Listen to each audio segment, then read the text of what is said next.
Most people know that a bungee cord is a connecting strap capable of bringing a free-falling object to a stop, and then, by its elastic nature, drawing the object back up to its original point of falling. But few are familiar with the fact that the term originated in southeastern New Zealand with the Bungie tribe. The Bungees, as you may have guessed, were cliff dwellers, whose claim to unique fame in creation was they never lost their umbilical cords from birth.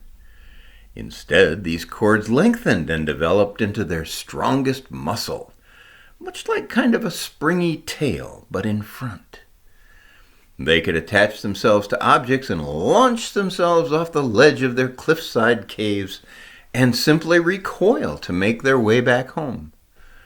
The Bungees possessed one other distinguishing characteristic, and that was a magnetic heart. Not just magnetic in the way of strong desires, but truly magnetic. The cords gave them the ability to mine minerals from the sides of the cliffs in relative safety, which was what every Bungee learned how to do, since they were all born so deep into cavernous chasms, no one knew anything except the sheer sides of cliffs. They only knew they were cliffs because of the flat ground inside each cave. The only contact they had with each other required complex hand and footholds formed from cave to cave, which weren't used much, other than visiting family on occasion. Once a week or so, large baskets or bins would descend from who knew where to collect mined minerals, and then later packages of food, clothing, and strange black cloths called sails would be vertically delivered in a trade. Probably the word that most succinctly described the life of being a Bungee was boring.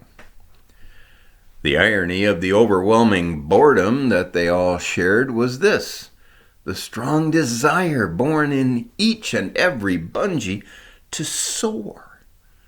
They longed to soar on winds which they had never experienced, to see heights that they had never seen. Strong young Bungees climbed and climbed and climbed to find something different, something that would satisfy their longing. Poets tried to express the common desire in sad yet somewhat satisfying songs. Old Bungees told stories that had been passed down for hundreds of generations, tales of expansive flatlands covered with colorful carpets called plants and grasses. Warmed by something called sunshine, they tell of the original Bungees who actually did soar on fantastic currents of swiftly moving air called winds.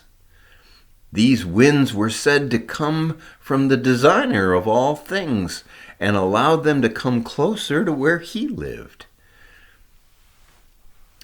Their long, strong cords were only used to keep them from sailing too high or too far, rather than the dreary fall protection they had become. How could there be any truth to these tales? How could so much light have become darkness, such heights become depths, such beautiful joy be completely reduced to drudgery? The old ones say it was the result of the Bungee heart. It's said that the original Bungees had only one limitation to their joyful soaring. They could only soar when the winds came. And that was good enough. For a while anyway, but occasionally one would want to enjoy the feeling of soaring and the wind hadn't come yet. It was precisely during one of those wantings before the wind that a curious character appeared. He presented a possible solution to waiting for the wind. He led the Bungee to the edge of the cliff and showed her a fantastic device which the stranger called a sail. He unfurled the beautiful white flowing fabric and jumped off the cliff. But instead of falling to any kind of injury, the stranger sailed this way and that, sideways and back, all with a wide smile of enjoyment on his face. The tale goes on to say that she immediately tried the device herself, and though the soaring wasn't high, of course, it was thrilling. She ran to tell her husband of this salesman, and soon they were both sold on the wonderful new device. It offered them many of the feelings of soaring without any of the waiting. They could soar whenever their heart desired. Many things were said to have changed the day of the salesman. First thing was that winds totally stopped coming. It didn't even really register at first because they now had sails. But it wasn't long before the Bungees noticed some other differences. As fun as the new sails were, they were a little bit, dusty. Whenever a bungee would sail, they'd get a little dust on them that didn't come off, no matter what. Barely noticeable, they didn't worry about it. And the other thing they noticed, and whenever they went sailing, they never quite got all the way back up to the top of the cliff. Again, it wasn't a big deal because they were having so much fun sailing and they didn't mind having to use their cord to recoil themselves back up. And there was the fact that the sails didn't last very long. It seemed like every other day they needed a new one. But thankfully, the salesman was always close by. It was probably less than a month when the pulling themselves back up became a real nuisance. It turned out that the dust was actually a form of iron, which stuck like glue because of their heart. After a while, the tiny amounts of dust turned into some actual weight gain, which made it harder to recoil themselves back up. After all, their cords hadn't had to pull their weight before. They were just a restraint, like a stretchy kite string.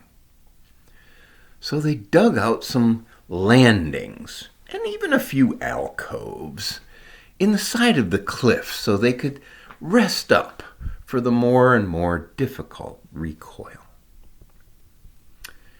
Well, the story goes on that as weeks of sailing turned into months, then years, the alcoves became actual dwellings, and the landings got lower and lower. Since the iron dust had become such a burden that recoiling back to the last landing became difficult, let alone ever seeing the surface again. Everybody felt kind of bad about that. They didn't like that each of their children were born with a lot of extra iron because of the parents. But what could they do? The sails became the only thing to take their minds off their problems. So somewhere between fact and fantasy lies the truth. The old tales do explain how bungees were permanently relegated to cliff sides, and they cover the common desire to soar. And they also give the reason that every bungee to this day still buys sails, except now the sails are no longer white and barely dusty. They're just black and dirty. And instead of duplicating any kind of joy, they merely offer minor distraction from the boredom. The weight gain is still real, though. Some bungees buy so many sails that the short-term good feelings totally hide the fact that they're sinking further. Most can buy just enough to get by, but despair and darkness joined them in their daily descent. Quiet rumblings of some more recent folklore have been spreading. Some newer elders are excitedly telling tales of how the far distant designer wanted to be with his bungees again. That he had always wanted to be with them, but choosing the sails and the iron made it impossible. So he did something kind of amazing. He knew the iron had to go, so he sent a brand new bungee down from the top of the cliff. This bungee had a much larger and more powerful heart than any other. So powerful that if any other bungee got near him, all of the iron would immediately leave the old one and stick to the new. The old bungee would be totally free from iron and could begin climbing up.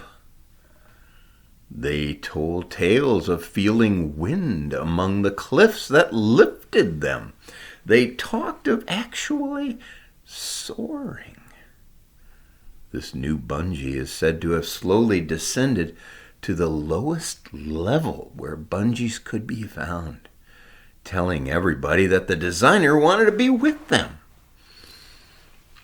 And he was there to give everybody a chance to get completely free from the iron that held them down. No matter how many bungees came, the iron always went from the old to the new. Until one day when, the story goes, the new bungee simply got so heavy with the iron of others that his lifeline broke with a sickening sound that could be heard throughout every cliff and beyond the surface. He disappeared into the depths and was gone. But the story never ends there.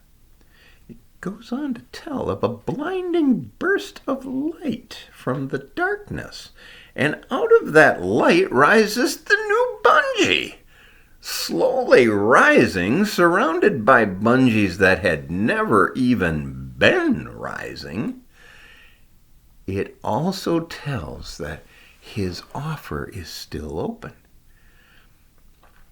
Any bungee that wants to be free of the heavy iron that keeps him from seeing the designer only needs to ask, and that freedom will be delivered faster than the next bucket of food, water, or those hateful old sails.